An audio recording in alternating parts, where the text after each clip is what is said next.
receber mensagem, telefonema, stress calma, diarreia, Samora, diarreia, Tongogara, diarreia, Caprinhambuzi, diarreia. Afinal, queimaram aquele mídia por quê? Não é porque era atentado à saúde. Tá aqui soja, né? O governo fez bem, não é? Ele fez um trabalho excelente, né? De dar à população soja.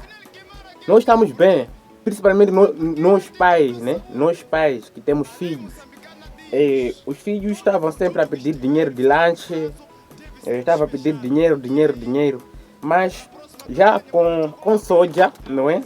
Então já nos permite a gente dar os nossos filhos lanche, né? Nem mesmo eu, né? Está a ver assim? Estamos bem. Soja esse, né? Ainda não acabou o prazo, né? Para nós, povo, ainda não acabou o prazo. Mesmo se tem coisas que acabaram o prazo, nos deem. Nos deem.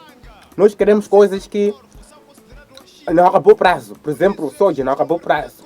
Mesmo se tem arroz, se tem óleo, se tem milho que apodreceu, nós costumamos comer. Nós costumamos comer.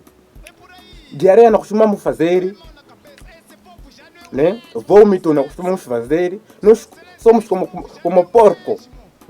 Porco costuma comer tudo. Então, o governo nos dê coisa de comer. Soja para nós, pais. Estamos a dar nossos filhos para servir de lanche, porque nós não temos condições de comprar bolacha, comprar o que, maionese. Então nós vamos dar os nossos filhos lanche.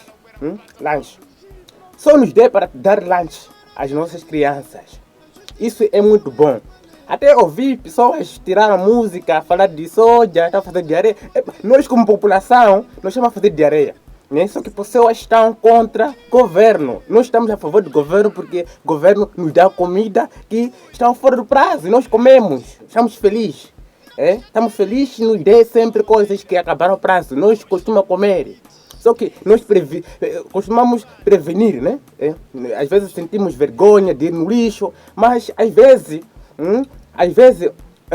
vocês nos servem como lixo. Nós costumamos comer lixo.